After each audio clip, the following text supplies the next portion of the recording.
Spain congratulation जित्यो है स्पेनले सुबिना स्पेनले जित्यो ल तपाईको मनपर्ने प्लेयर चाहिँ यामाल हैन त hero is hero hero is hero घुसखोरीले काम गर्दैन हैन त जति पनि घुसखोरी तस्करी अर्जेन्टिनाले सेम लाइक नेपाल क्या नेपालको सिगौड नेपाली फ्यान भएर नेपालीहरूले गर्दाखेरि चाहिँ अलिकति धाँधली गरेको थियो धाँधलीले चल्दैन स्पेन बेस्ट के अरे स्पेन त नम्बर 1 बेस्ट हो नम्बर 1 बेस्ट स्पेनसँग पढेकै म खुसी लाग्यो खुसी छ एकदमै अनि अर्को कुरा अर्जेन्टिना चाहिँ भात खानुपर्छ ल हेर्नुस् Argentina Argentina eat some food मेसीलाई पिट्नुस् त्यहाँ ल अर्जेन्टिना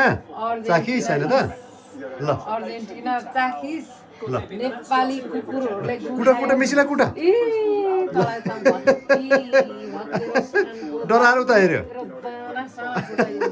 डराएर उता हेर्यो तपाईँ स्पेन पनि घुम्न जानु भएको होइन त पहिलोचोटि बेस्ट घुम्न गएको यस दुईटै घुम्न गइयो वाउ वाउ तपाईँको प्यारो है ऊ तपाईँलाई लजायो आमामा सुबिनाले किसाको दिएर पुरै लजायो त यामाल त त्यो छ स्पेन रमाइलो भएको थियो अनि यो पहिल्यै इजिप्टले आउट गरिसक्नु पर्ने अर्जेन्टिनालाई त हो किन भन्नुहोस् त होइन चाहिँ सालाको टोलीहरूले जितिसकेको थियो त्यसमै हामीले चित्त नबुझेको ल सुबिनाजी तपाईँ कति ह्याप्पी हुनुहुन्छ भनेको थिएँ अर्जेन्टिनाको मान्छे सेम नेपाली जस्तै छ नेपालीले गरी खाँदैन नि राम्रोलाई हेर्दैन हजुर त्यही भएर यो अर्जेन्टिनाको पनि uneducated Argentina same like Nepal पानी दियो यामाल चाहिँ सुबिनाको एकदम प्यारो हो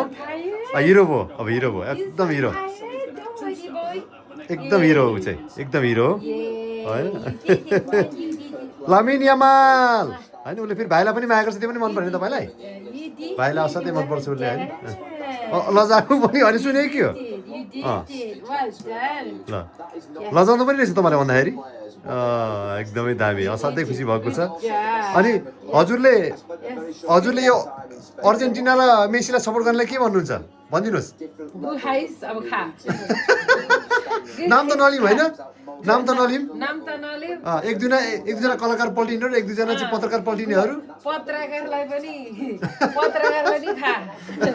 मेरो गुहा मेसीको त के खान्छ पत्रकार मुलाहरू कलाकार त नेपालको जति पनि कलाकार यो अर्जेन्टिना भन्नेहरूलाई चाहिँ युकेमा ल्यायो भने पनि गुनै खुवाउने युके पनि आउन पाउँदैन है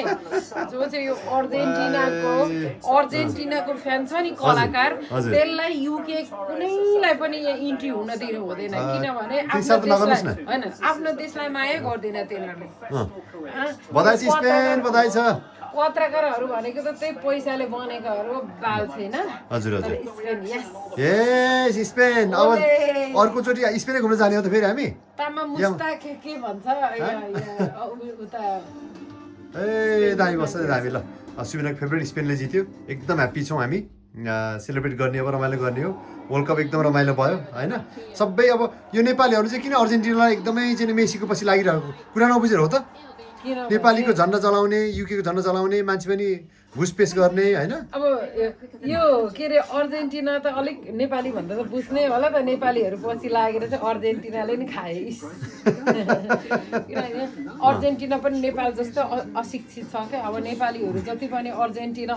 भन्ने त्यो अशिक्षितहरू हो नि त हजुर त्यहाँ न पत्रकारहरूले न त पढेको छ न कलाकारले पढेको छ विपत्त पैसाले बनेकोहरू त्यही भएर त अर्जेन्टिना भन्छ जो चाहिँ आफ्नो हिस्ट्री बोकेर आफ्नो बाउको रगत आफ्नो बाजेको रगत चाहिँ शिरमा राखेको छ त्यसले अर्जेन्टिना भनेपछि आफ्नो आमालाई गाली गर्नेलाई आफ्नो आमालाई चाहिँ नि रेस्पेक्ट नगर्नेलाई चाहिँ नि देशद्रोही र देश बलात्कारीले मात्रै हो अर्जेन्टिना भन्ने ओके ल तपाईँलाई पनि बधाई छ तपाईँको स्पेनलाई बधाई छ तपाईँ असाध्यै खुसी हुनुहुन्छ होला अर्को कुरा फेरि इङ्ल्यान्डमै बसेर पनि अर्जेन्टिनाको इङ्ल्यान्डले चाहिँ मलाई हेप्यो भनेर अर्जेन्टिनालाई सपोर्ट गर्नेहरू भनेको नि न अङ्ग्रेजी जान्दा छ त्यसले काम पनि राम्रो पाउँदैन गतिलो मान्छे नभएर मात्रै तिनीहरू पनि फेरि उनी भयो गिरेको मान्छे नै भयो इङ्ल्यान्ड नम्बर 1 नम्बर 2 स्पेन यस इङ्ल्यान्ड नम्बर 1 ठिक छ भनेपछि यस्तो छ स्पेनले वर्ल्ड कप जित्यो इङ्ल्यान्ड पनि तेस्रो भयो तर जितेकै होइन England well done you did it and then Spain